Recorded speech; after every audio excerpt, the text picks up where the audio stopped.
Ifriqiya Sport. La planète sport avec Ifriqiya Sport.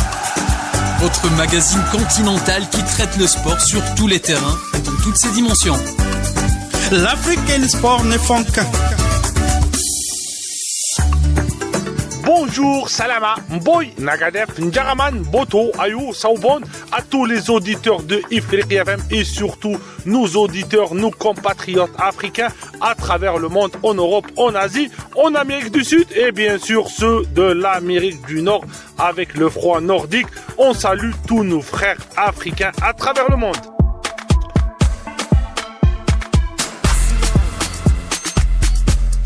Bienvenue à Ifriqiya Sport. Ifriqiya Sport, le miroir de Ifriqiya FM pour le sport africain. Ifriqiya FM, la voix de l'Afrique, la tribune des panafricains. Une radio africaine faite par des Africains pour les Africains et vive l'Afrique!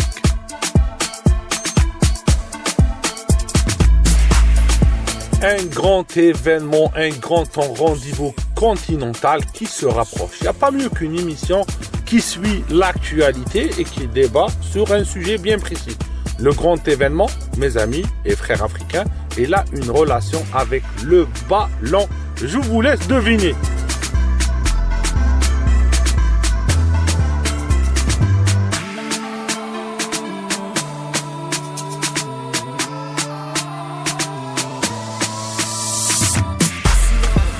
Non, c'est pas la Coupe d'Afrique de football. On parlera pas de football cette fois-ci et on sera pas à Abidjan ou en Côte d'Ivoire. On va poser nos valises aujourd'hui dans la terre des pharaons pour parler cette fois-ci du petit ballon, du handball et avec nous 3 profils différents pour discuter de ça.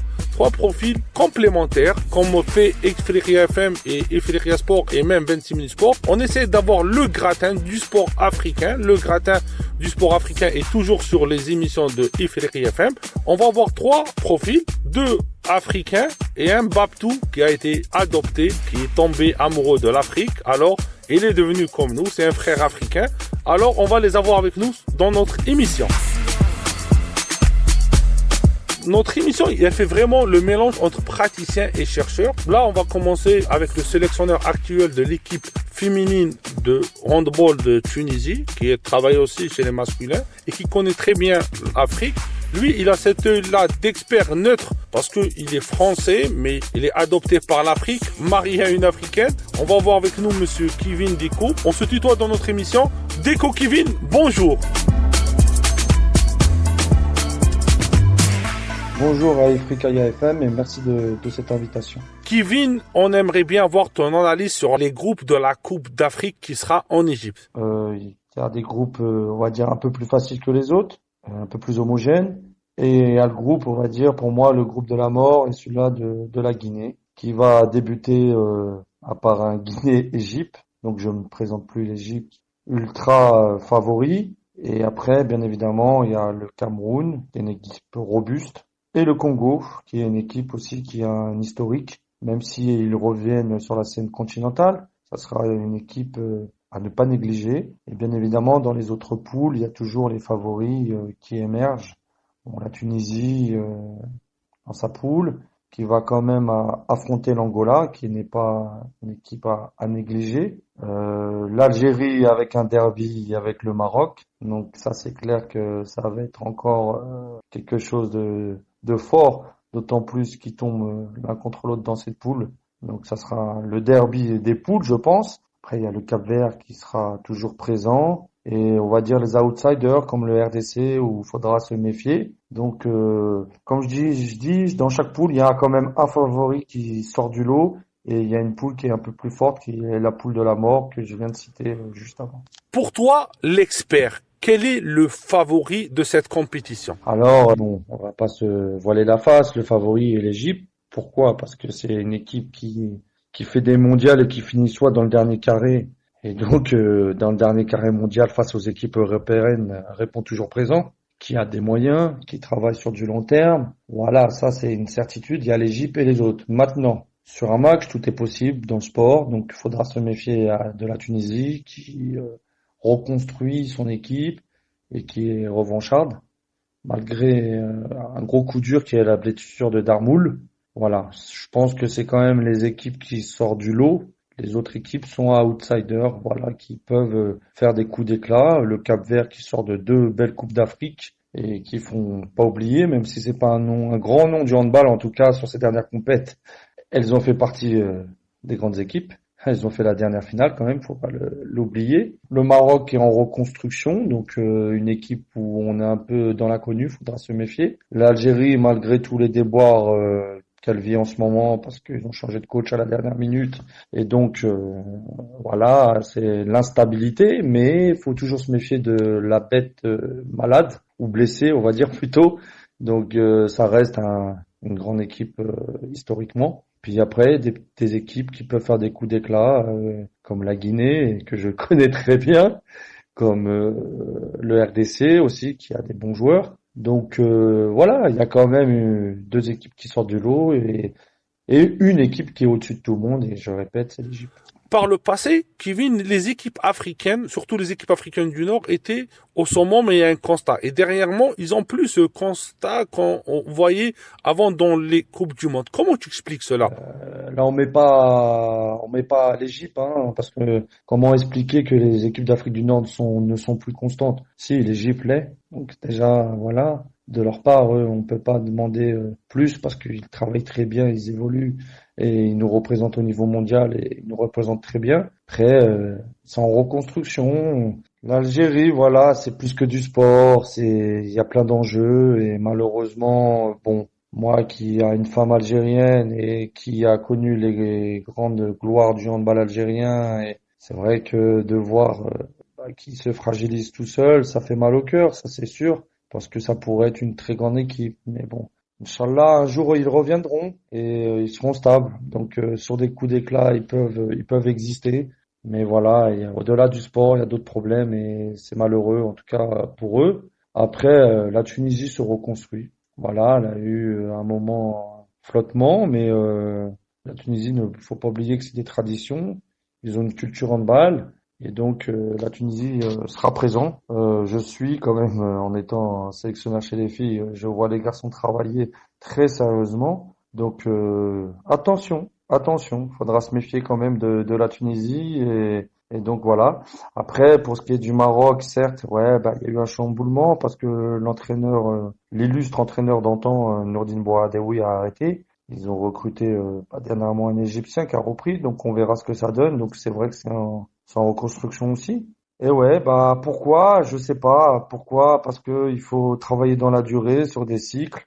Le Maroc l'a fait, c'est dernièrement que ça s'est chamboulé. L'Algérie, c'est le grand point d'interrogation. Pourquoi? Faudrait demander aux acteurs algériens pourquoi. Moi, je suis pas à même d'y répondre parce que je vis pas de l'intérieur. Et puis, comme je disais, la Tunisie va revenir. Ça, c'est une certitude. Pour toi, l'expert, quoi manque vraiment pour les handballeurs africains et le handball africain? Qu'est-ce qui te manque, que manque au handball africain et au handballeur? Bah, il y a déjà les moyens. À part 2, 3 nations qui ont les moyens. Et encore, l'Égypte a plus que les moyens parce que ils se sont donné de grandes ambitions et voilà, comme tu dis, bah les moyens financiers ils les ont, les moyens structurels ils les ont, donc les moyens organisationnels ils les ont, donc ils se donnent les moyens. Les autres c'est la constance, c'est structurel, c'est financier. Il y a la crise aussi, il faut pas se mentir, hein, les mondiales. Donc, si déjà des pays européens subissent la crise, alors qu'est-ce que de certaines nations africaines? Voilà, ça c'est travailler dans la continuité avec des moyens financiers, structurels. Voilà ce qui manque tout simplement au handball africain et aux handballeurs pour pouvoir qu'ils soient performants sur la durée. La performance sur la durée, c'est du travail. C'est du travail de longue haleine, en partant de la formation jusqu'à l'élite. Donc voilà, faut travailler. Et pour travailler chez les jeunes, faut des moyens. Pour avoir des pôles, pour avoir des académies, pour avoir des sports-études, faut des moyens. Pour développer toutes ces compétences chez les jeunes, faut des techniciens qualifiés, donc faut des moyens. C'est une question de moyens. Voilà, le gros problème du handball africain. On aimerait bien avoir vraiment ce pronostic pour la Coupe d'Afrique. Bah mon pronostic, je l'ai dit hein, dans les questions précédentes. Il y a une certitude que normalement ça sera l'Égypte s'il n'y a pas d'accident, mais dans le sport il n'y a jamais de certitude. peut avoir des accidents, il peut avoir des surprises. Ça a déjà été fait en 2014 quand la Tunisie chez les filles bat l'Angola. Comme d'habitude, on laisse nos invités à l'aise parce que c'est eux les patrons dans nos émissions. Alors, un dernier mot pour toi. Donc en tout cas, je souhaite bonne chance à tous les handballeurs, à tous les pays africains parce que comme je disais sur une interview auparavant, je suis un fidèle du handball africain et un amoureux du handball africain parce que ils ont des valeurs autres que l'aspect sportif et des valeurs qui me ressemblent en tout cas à moi-même en tant que personne. Donc voilà, je serai toujours supporter et en plus de ça, je pense que il a de beaux jours devant lui le handball africain. Voilà, il va encore évoluer, il évoluera, donc on en reparlera dans le futur. Et si on a la chance, Inch'Allah, de se recroiser dans 10 ans, on verra l'évolution.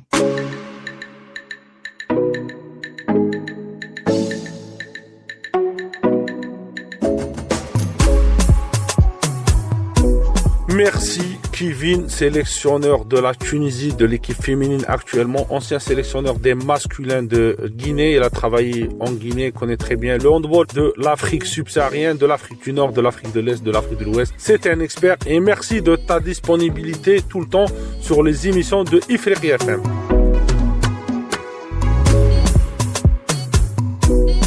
Là, on enchaîne sur un pays cher à moi. Vous le connaissez, ce pays-là. Un praticien avec un emballage de chercheurs. Avec nous de Dakar, un expert du handball africain et bien sûr du handball sénégalais, Lamine Ndaoulou. Bonjour, je te laisse te présenter. Explique-nous ta relation avec le handball. Bonjour, chers amis. C'est monsieur Lamine Ndaoulou, professeur de sport de formation, entraîneur de handball et sélectionneur national du handball aussi au Sénégal. Ma relation avec le handball est une relation qui date de plus de 40 ans. Et c'était tout jeune que j'ai démarré dans ma ville de Kaolack, au centre du Sénégal, à jouer au handball avec comme formateur l'actuel directeur technique national du Sénégal, monsieur Youga, Mamadou Youga Dieng, qui a eu à nous apprendre les rudiments du handball, à nous former, à nous pousser à aimer la discipline jusqu'à faire de nous des entraîneurs de très haut niveau. Et je le regrette pas parce que le handball m'a tout donné. J'ai eu à participer à beaucoup de compétitions africaines parce que j'ai été entraîneur titulaire chez les U20 filles. J'ai été une fois adjoint chez les hommes. J'ai été adjoint aussi chez les dames, l'équipe nationale dames, avant de reprendre les rênes des U20 filles et de l'équipe olympique. Donc voilà, j'ai eu à passer par toutes ces équipes-là. Maintenant, mon expérience, je l'ai mis au service des entraîneurs parce que je suis en même temps formateur dans mon pays et dans certains instituts sportifs aussi. Une analyse, s'il te plaît, sur le handball masculin en Afrique. Le handball masculin africain commence à vraiment titiller les meilleurs au monde.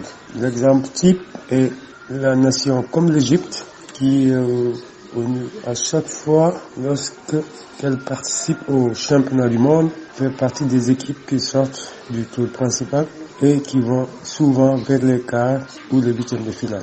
Donc ça surprend personne parce qu'en Afrique déjà, depuis la mise en place du championnat d'Afrique masculin en 1974, il n'y a que 3 pays qui ont gagné le trophée.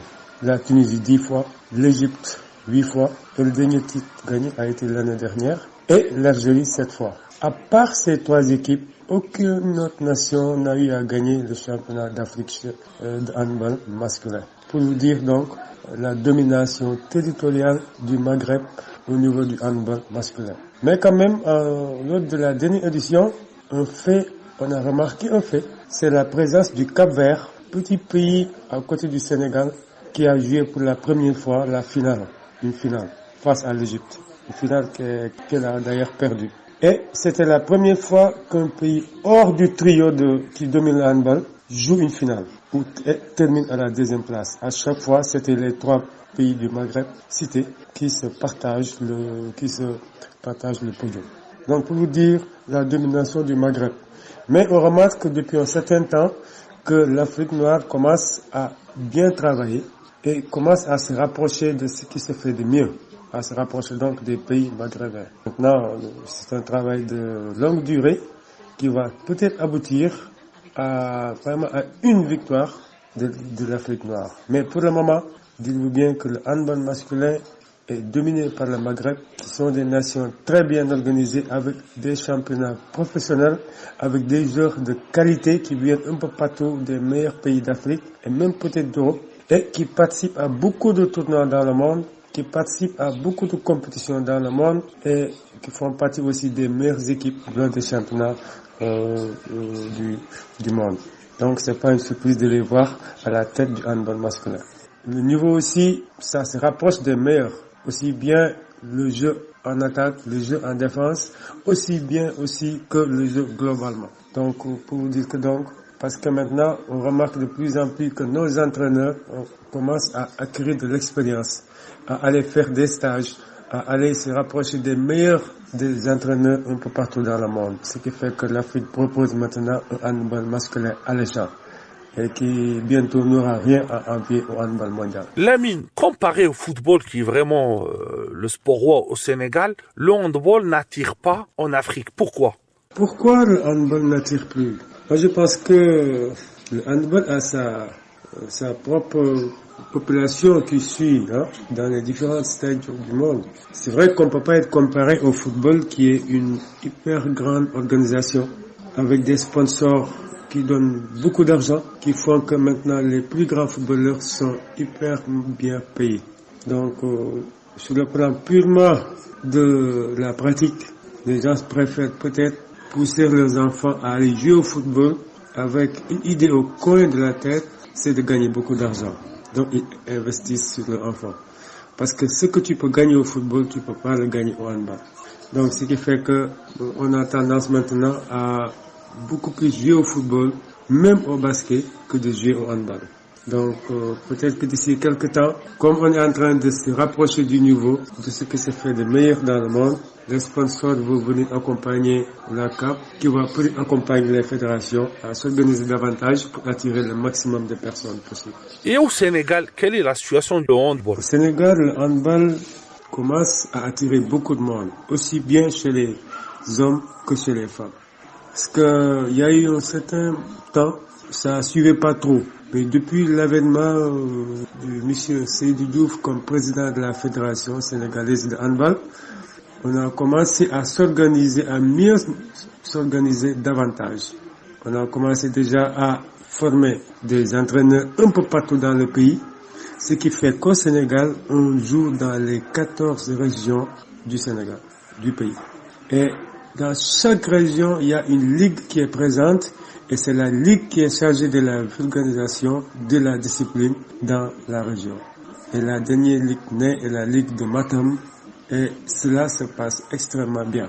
Au niveau de chaque ligue, on organise des séminaires de formation, des symposiums, mais on organise aussi des formations des entraîneurs, animateurs, initiateurs pour pousser, aller vers les établissements scolaires, chercher des potentiels joueurs et les encadrer pour qu'ils défendent un jour les couleurs du pays, les couleurs de leur région. Et maintenant, il faut savoir que le Sénégal a un championnat de première division en hommes et en femmes et de deuxième division. Donc, ce qui fait que un peu partout, on joue. Maintenant, la fédération met les moyens pour que un peu partout, on joue. Et cela se passe bien. Et la dernière satisfaction a été la participation de l'équipe nationale des dames à la Coupe du Monde au Danemark, Norvège et Suède, avec une première qualification au tour principal, avec des filles qui se sont bien comportées, qui ont tout donné et qui ont été à la hauteur des attentes du peuple. Donc, ce qui fait que peut-être les résultats qu'elles ont vont pousser les gens davantage à aimer le handball, à jouer. S'il te plaît, Lamine, quelle est ta lecture sur la prochaine Coupe du Monde? La prochaine Coupe d'Afrique des Nations hommes qui aura lieu en Égypte du 17 au 27 janvier va peut-être être le tournant. Pourquoi ne pas voir pour la première fois une équipe de l'Afrique noire gagner le trophée? Mais cela va être dur. Ça demandera beaucoup d'efforts et de travail parce que les pays du Maghreb ne vont pas se laisser faire.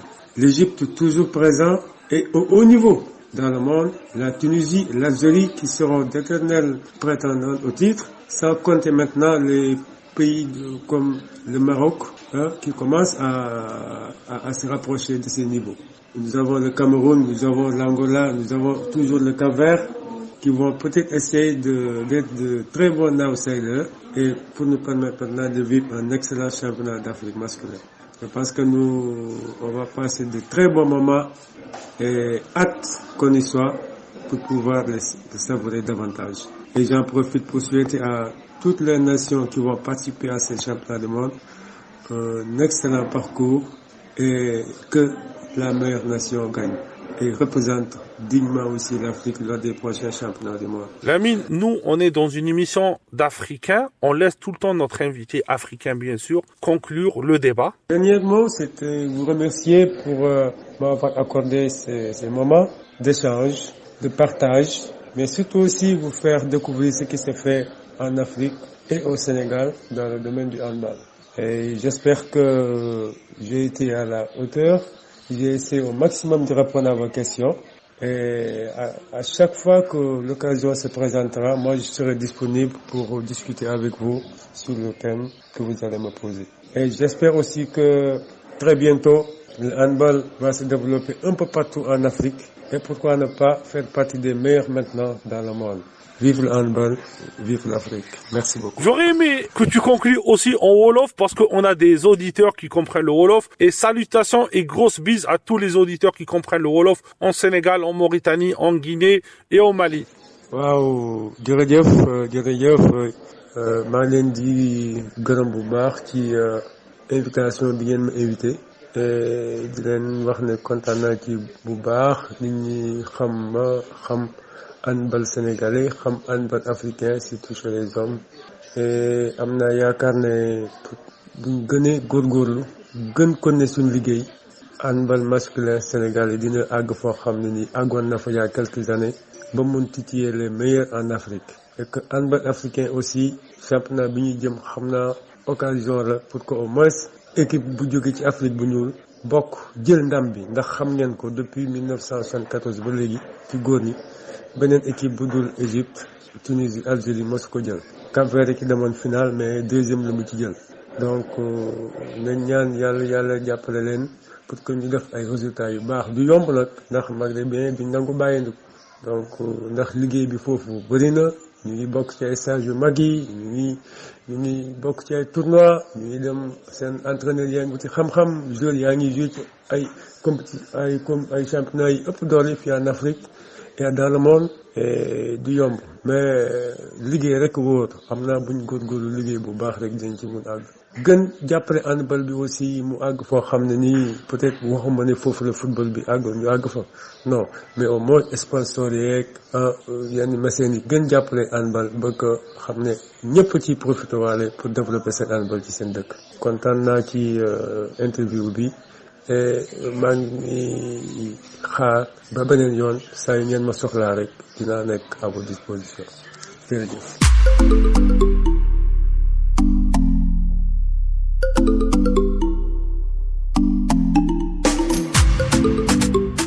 Merci Lamine Diao pour ta disponibilité. T'es chez toi à Ifriqiya FM, à Ifriqiya Sport. Notre directeur Mohamed Saïm nous dit tout le temps que c'est la tribune des Africains et laissez les Africains libres dans leur radio.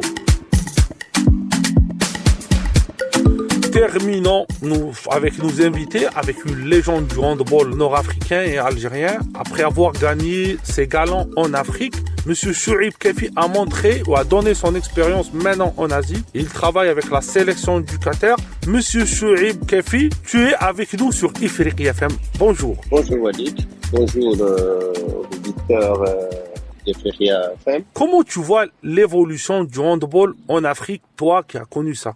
Le handball en Afrique, moi personnellement, je constate qu'il y a eu une grande évolution, surtout chez certains pays africains qui ont marqué la dernière échéance de la Coupe d'Afrique. Et je citerai comme exemple le Cap-Vert qui est arrivé en finale. Donc, il y a plus exactement une politique claire et nette chez certaines nations pour bien développer cette discipline.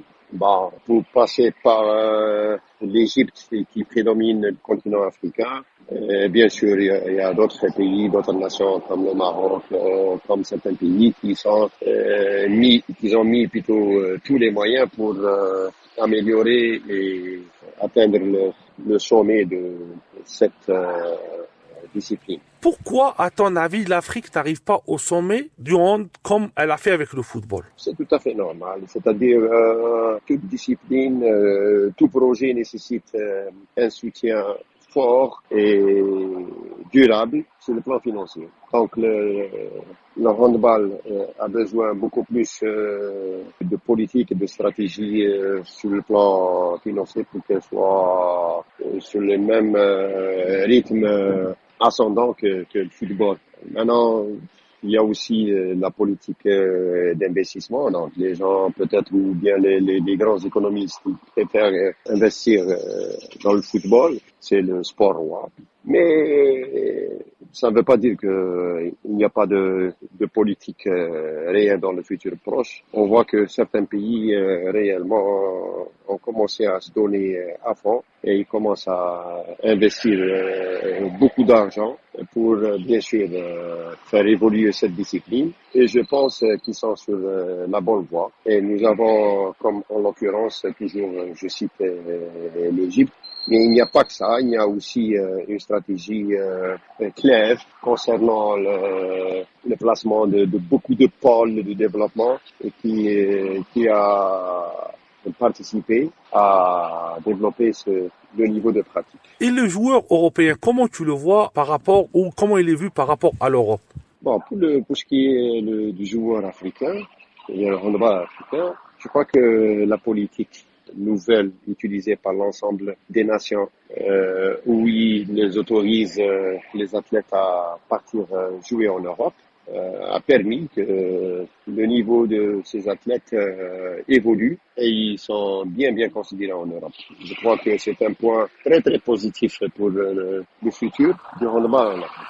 Et le handball en général, comment il est vu par rapport à ce qu'on voit vraiment en Europe, c'est le summum. Je crois que maintenant il a plus de considération, surtout en Europe, mais tout ça c'est grâce à certaines politiques chez certains pays, là où ils ont donné l'occasion aux athlètes d'évoluer dans des clubs européens, bien sûr, là où ils ont été sollicités par ces clubs, donc ils leur ont autorisé d'aller jouer et progresser. Je pense que le handballeur africain a du respect, surtout en Europe, et il y a beaucoup d'exemples du côté égyptien, du côté joueurs algériens, du côté aussi des joueurs du Cap-Vert. Donc, ça veut dire que le fait que beaucoup de clubs connus sur l'échelle internationale cherchent toujours à solliciter beaucoup de joueurs africains pour leur niveau athlétique et même handballistique. Je crois qu'ils développent réellement un handball extraordinaire et le fait d'évoluer en Europe, ils maintiennent leur niveau et peut-être ils le développent plus. S'il te plaît, monsieur Kefi, on se tutoie, mais je te dis monsieur parce que par rapport à, on va dire, à tes titres et à ton CV, ton analyse sur la prochaine Coupe d'Afrique qui sera en Égypte. Je crois que les nations qui ont établi un planning à long terme peuvent espérer grandes choses lors de cette échéance. Par contre, les nations qui courent toujours derrière le bricolage n'ont aucun mot à dire dans cette échéance. Et je précise, c'est-à-dire les nations comme l'Égypte, comme maintenant par exemple le Maroc qui est en plein stage, ils préparent cette échéance sérieusement, dans la stabilité, dans la sérénité. Peuvent faire quelque chose. Moi, je dirais que le pays de hôte, il a beaucoup d'avantages pour décrocher le titre de cette échéance et se qualifier aux Jeux Olympiques. Le reste, ça va se jouer entre, comme je venais de le dire, entre les nations qui vont sérieusement travailler et qui cherchent réellement à faire progresser cette discipline à long terme. Voilà.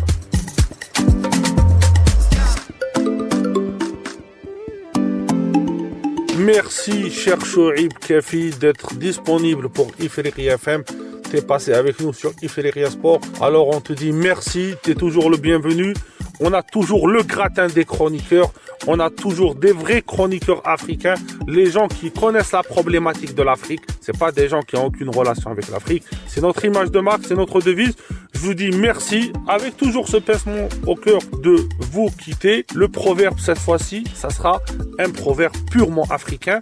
Parce que je reçois beaucoup de messages par rapport au proverbe. Cette fois-ci, un proverbe africain qui dit: des fois on est seul parce qu'on connaît bien le chemin, c'est pas parce qu'on est perdu.